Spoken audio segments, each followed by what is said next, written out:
L'époque moderne, une période qui s'étend approximativement du 16e jusqu'au 18e siècle, a été une période de transition profonde en Europe, touchant tous les aspects de la vie, y compris les pratiques hygiéniques. Cette ère a vu l'émergence de nouvelles idées et technologies qui ont progressivement changé les attitudes et les comportements en matière de propreté corporelle et de santé publique. Avant de commencer tout ça, il faut cependant garder en tête qu'on ne peut pas adopter notre regard d'aujourd'hui et plaquer nos standards sur des sociétés qui ont un autre outillage mental. Donc, soyons prudents ici.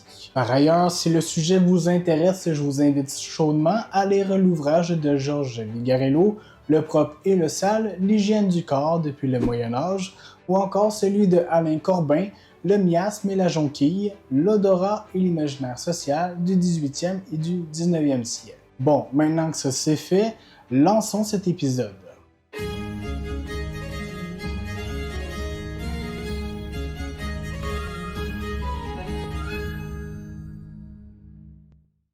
L'époque moderne commence avec la Renaissance, une période de renouveau intellectuel et culturel. La redécouverte des textes classiques, l'essor de l'humanisme et les avancées scientifiques ont bouleversé les connaissances et les pratiques existantes. Toutefois, les conceptions médiévales de la propreté et de la santé exercent encore une forte influence.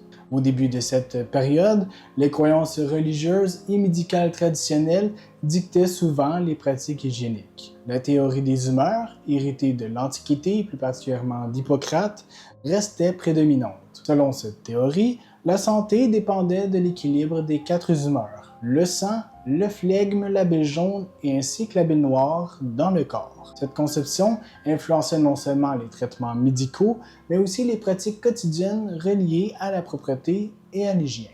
À l'aube de l'époque moderne, les bains publics, autrefois populaires durant le Moyen Âge, étaient encore présents dans quelques villes européennes.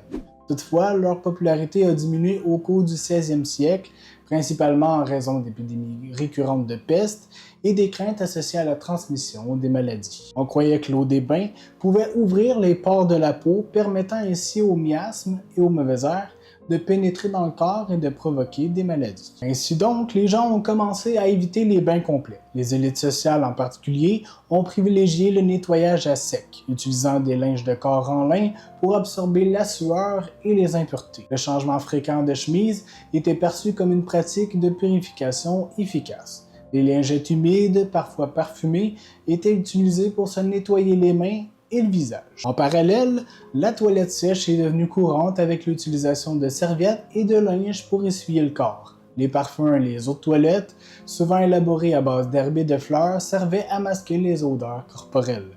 Les dents étaient nettoyées avec des bâtons de mastic, des poudres abrasives ou des chiffons imbibés de vinaigre ou d'eau de vie. Bon, vous le savez peut-être déjà, mais on ne peut pas parler d'hygiène sans parler de médecine. La révolution scientifique du 16e et du 17e siècle ont profondément influencé les pratiques hygiéniques. Des figures comme Ambroise Paré, un pionnier de la chirurgie moderne, et Andreas Vialius, l'auteur du célèbre De Manuis Corpus Fabrica, ont commencé à remettre en question les anciennes théories médicales et à promouvoir des pratiques plus rigoureuses en matière d'hygiène corporelle et de soins de santé. Par ailleurs, l'une des découvertes majeures de cette période a été celle de la circulation sanguine par William Harvey en 1628.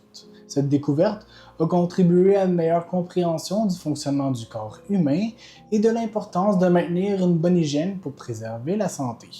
Harvey a démontré que le sang circule continuellement dans le corps, apportant ainsi des nutriments et éliminant les déchets, ce qui soulignait indirectement l'importance de la propreté. L'invention du microscope par Anthony von Leeuwenhoek au XVIIe siècle a permis la découverte des micro-organismes. Bien que leur rôle exact dans la transmission des maladies ne soit pas encore pleinement compris à l'époque, cette découverte a stimulé un intérêt accru pour la propreté. Les médecins ont alors commencé à recommander des pratiques plus strictes de lavage des mains et de nettoyage des instruments chirurgicaux. L'hygiène publique est devenue une préoccupation majeure dans les villes européennes au cours de l'époque moderne. La croissance démographique et l'urbanisation rapide ont exacerbé les problèmes de gestion des déchets et de l'approvisionnement en eau potable. À Londres, par exemple, la construction de systèmes de drainage et la réglementation des marchés et des abattoirs ont été mises en place pour réduire les risques sanitaires. Les fosses d'aisance, qui étaient courantes dans les habitations urbaines, devaient être vidées régulièrement pour éviter les débordements et les nuisances olfactives. Les rivières et les puits restaient les principales sources d'eau potable, mais leur contamination par les déchets domestiques et l'industriel était fréquente. Les autorités municipales ont alors commencé à prendre des mesures pour protéger ces sources d'eau, bien que les solutions restaient souvent rudimentaires. Les épidémies, notamment de peste, étaient une menace constante durant l'époque moderne. Les autorités ont donc adopté diverses mesures pour contrôler la propagation des maladies. Les quarantenaires ou lazarets étaient des lieux où les voyageurs et les marchandises étaient isolés pendant une période déterminée pour éviter l'introduction de maladies dans les villes. En parallèle de tout ça, les pratiques de sépulture ont également été réglementées pour prévenir la contamination. Les corps des victimes de la peste étaient enterrés dans des fosses communes situées en dehors des limites des villes. Les vêtements et les biens des défunts étaient souvent brûlés pour éliminer les sources potentielles d'infection. Les perceptions de la propreté durant l'époque moderne étaient largement influencées par des facteurs sociaux et culturels. La propreté corporelle était souvent associée à la moralité et à la piété. Les élites sociales utilisaient des parfums coûteux et des vêtements propres pour démontrer leur statut et leur vertu. Les médecins et les moralistes de l'époque mettaient en garde contre les excès de propreté, estimant qu'ils pouvaient affaiblir le corps et rendre les individus plus susceptibles aux maladies. Paradoxalement, certaines pratiques considérées comme hygiéniques aujourd'hui, telles que le bain fréquent, étaient vues avec suspicion. La religion jouait également un rôle crucial dans les attitudes envers l'hygiène. Dans de nombreuses cultures, la propreté était perçue comme une vertu chrétienne. Les prêtres et les moralistes prônaient des pratiques de propreté corporelle comme une manière de se purifier spirituellement. Toutefois, les réformes religieuses du 16e siècle ont introduit des changements. Le protestantisme en particulier mettait l'accent sur la propreté intérieure et morale plutôt que physique. Cela a conduit à une certaine négligence des pratiques de propreté corporelle qui étaient parfois vues comme des préoccupations superficielles. Bon, en conclusion, qu'est-ce qu'on peut retenir de tout ça? Eh bien, c'est que l'époque moderne a marqué une période de transition significative dans les pratiques hygiéniques en Europe. Les découvertes scientifiques et les changements culturels ont progressivement transformé les attitudes et les comportements en matière de propreté. Bien que les conceptions médiévales de la santé et de la maladie aient encore influentes, les nouvelles idées et technologies ont jeté les bases des pratiques hygiéniques modernes.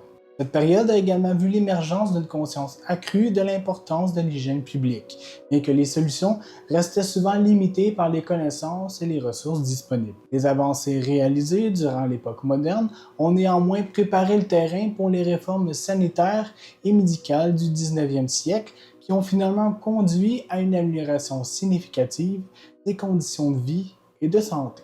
Voilà, c'est tout pour cet épisode. J'espère que celui-ci vous aura plu. Si c'est le cas, je vous invite à mettre un pouce, à laisser un commentaire en dessous, activer la cloche et bien sûr à vous abonner. Et moi, je vous dis à la prochaine pour une prochaine capsule. Bye bye!